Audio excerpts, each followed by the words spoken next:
welcome back, 12 students.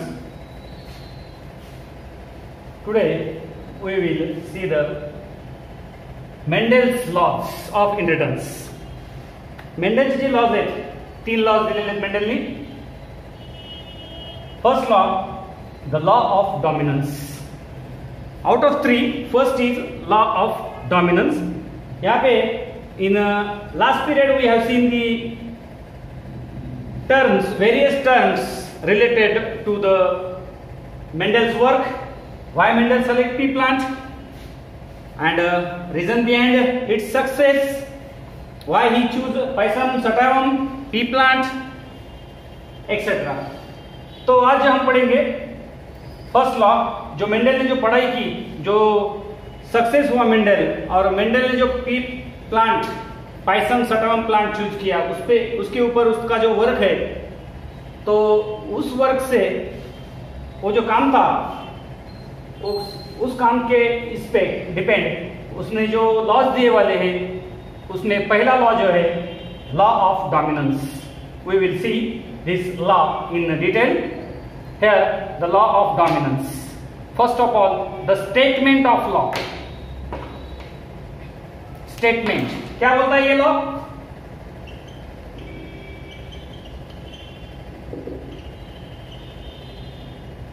Note down. The character which appears in F1 generation are called dominant character,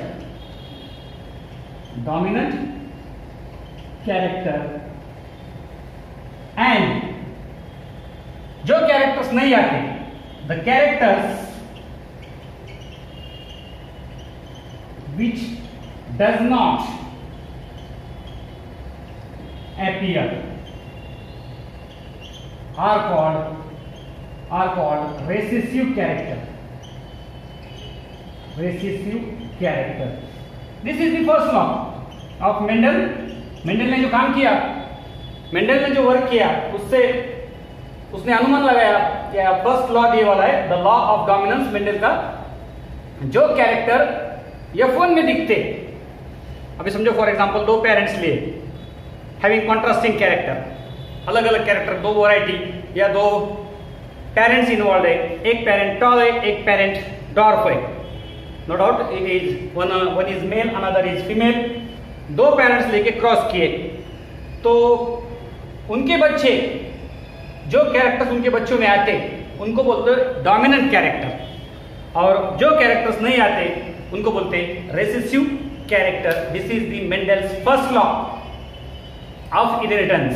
Mendel का पहला नियम क्या बोलता? जो कैरेक्टर्स F1 में दिखते उनको बोलते डोमिनेंट कैरेक्टर, और जो नहीं दिखाई देते, समझो फॉर एग्जांपल हाइट है, एक पेरेंट टॉल है, दूसरा पेरेंट डॉर्फ है. अगर बच्चे टॉल आए तो कौन सा कैरेक्टर आया वहां पे? टॉल कैरेक्टर दिखाई दिया फर्स्ट जनरेशन में. तो जो कैरेक्टर दिखते उनको बोलते हैं अपन dominant character.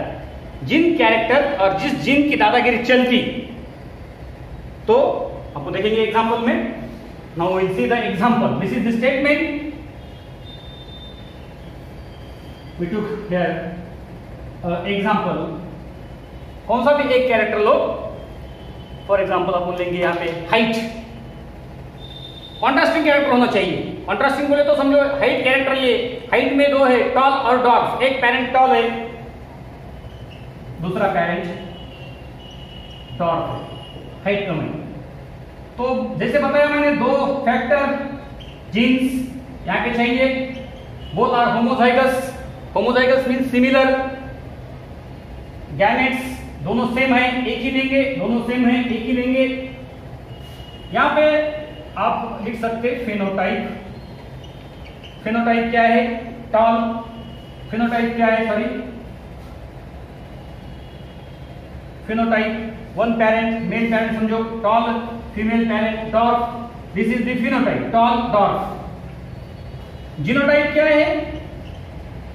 Genotype, these genes जो अंदर रहते, दिखाई नहीं देते। फिनोटाइप बाहर से दिखते, हाइट है या हाइटेड है या डॉर्फ है। जीनोटाइप, गैमेट्स, ये सब टर्म्स अपने लास्ट पीरियड में हमने सीखे वाले हैं। गैमेट्स एंड इन F1 करो क्रॉस, एक पेरेंट दूसरा पेरेंट के साथ, capital T, small t, these character shows tallness।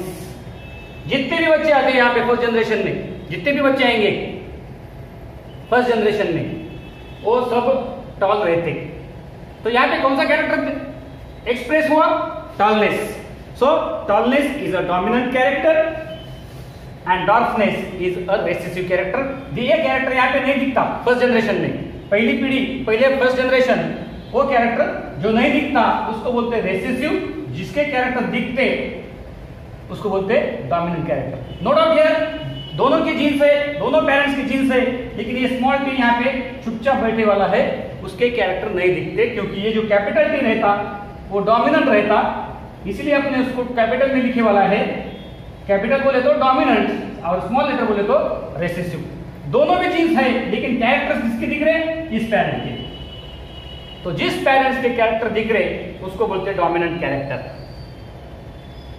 So this is the Mendel's first law of dominance. दो पेरेंट्स लिए कॉन्ट्रास्टिंग कैरेक्टर है, हाइट लिए character height. We will see another example. अगर तुमको एग्जांपल नहीं समझ में आ रहा, we will take another example. Plant का लेंगे अपन यहाँ पे। एक प्लांट के फ्लावर्स है red, another is having white, one is male, another is female। दो पेरेंट्स इन्वॉल्व। एक पेरेंट के फ्लावर कैसे है? रेड है, दूसरे के कैसे है? व्हाइट है। जीनोटाइप क्या है? Capital R, homozygous, small R, homozygous. करो क्रॉस, गैमेट्स क्या आएंगे? दोनों सेम है बोल के एक ही लेंगे, दोनों सेम है बोल के एक ही लेंगे।